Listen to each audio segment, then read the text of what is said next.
السلام علیکم ورحمۃ اللہ وبرکاتہ۔ بسم اللہ الرحمن الرحیم۔ آج کا سبق یہاں سے پڑھنا ہے۔ یہ الفاظ ہیں، پہلے ان کو سمجھیں۔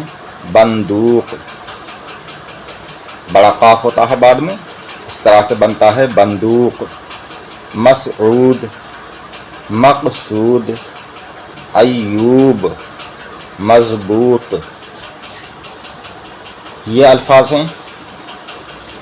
انصاف، ناراض،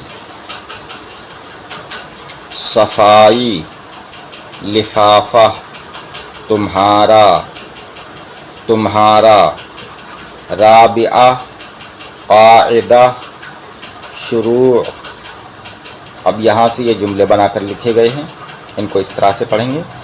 بندوق سے شیر کا شکار کرتے ہیں۔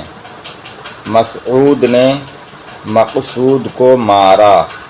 بھائی صاحب نے انصاف کیا۔ ورزش کرنے سے بدن مضبوط ہوتا ہے۔ ورزش کرنی چاہیے، طاقت آتی ہے اور بدن مضبوط ہوتا ہے۔ ورزش کرنی چاہیے، اس سے جو ہے انسان کے بہت سارے فائدے ہیں، اسلام نے بھی حکم دیا ہے۔ ورزش کرنے سے بدن مضبوط ہوتا ہے۔ ایوب کی بہن کا نام رابعہ ہے۔ ماں باپ کو ناراض مت کرو۔ ڈاک خانے جا کر ایک لفافہ لے آؤ۔ صفائی عجیب چیز ہے۔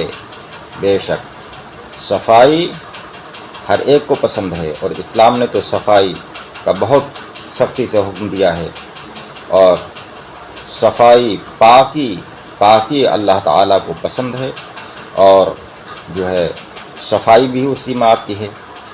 انسان کبھی ایسا ہوتا ہے تو پاک تو ہے، لیکن گرد و غبار یا دوسری پاک چیزوں میں اس کے بدن لتھڑا ہوا ہے، یا بدن پر لگی ہوئی ہیں، کپڑوں پر لگی ہوئی ہیں، تو وہ انسان پاک تو ہوتا ہے، لیکن پھر بھی پاک ہونے کے باوجود صاف ستھرا بھی رہنا چاہیے۔ صفائی عجیب چیز ہے، سب کو پسند ہے، اور سب صاف ستھرے لوگوں سے محبت کرتے ہیں اور انہیں اچھا جانتے ہیں، ان کے پاس میں بیٹھنے میں برا محسوس نہیں کرتے ہیں۔ لیکن جو لوگ ناپاک، وہ جو ہے صفائی سے نہیں رہتے ہیں، لوگ ان سے نفرت کرتے ہیں، پاس بیٹھنا اچھا نہیں سمجھتے۔ اس لیے صاف ستھرے رہیں، پاک صاف ضرور رہیں۔ لڑائی کرنا بہت برا ہے۔ لڑائی، یہاں پر یہ اس کے اوپر یہاں حمزہ ہے، لیکن حمزہ وہ لکھا نہیں گیا ہے غلطی سے، تو یہ لڑائی ہے لفظ۔ لڑائی کرنا بہت برا ہے۔ خدا ہمارا اور تمہارا سب کا مالک ہے۔ قاعدہ ختم ہو گیا، اب نئی کتاب شروع ہوگی۔ یہ کتاب ختم ہو گئی، یہاں لکھ بھی دیا ہے، تو اب دوسری کتاب شروع ہوگی۔ وہ اردو زبان کی دوسری کتاب، بہتر کتاب ہے، اس سے بہت جلد پڑھنا آئے گا۔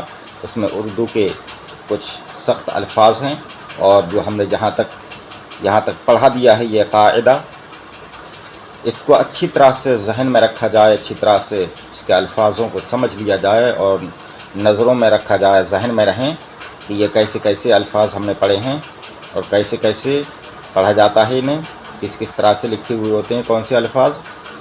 تو انشاءاللہ تعالی آگے پڑھنے میں بہت آسانی رہے گی، اور بہت جلد پڑھنا آئے گا۔ تو ان ویڈیوز کو جو ہم نے بنا دی ہیں اب تک کی، ان کو پیچھے کی ویڈیو کو بار بار سنیں، اور انہی پر جو ہے توجہ دیں، کہ اس سے جو ہے آگے پڑھنے میں بہت آسانی رہے گی، سمجھنے میں آسانی رہے گی انشاءاللہ تعالی۔ آپ حضرات نے اگر ہمارے چینل کو سبسکرائب نہیں کیا ہے تو چینل کو سبسکرائب کر دیں، ویڈیو کو لائک کریں۔ اللہ تعالی تمام مومنین کے جان و مال کی، ایمان کی عزت و آبرو کی حفاظت فرمائے، خوشحال رکھے، تمام مومنوں کو علم دین حاصل کرنے کی، اس پر عمل کرنے کی توفیق عطا فرمائے۔ السلام علیکم، خدا حافظ۔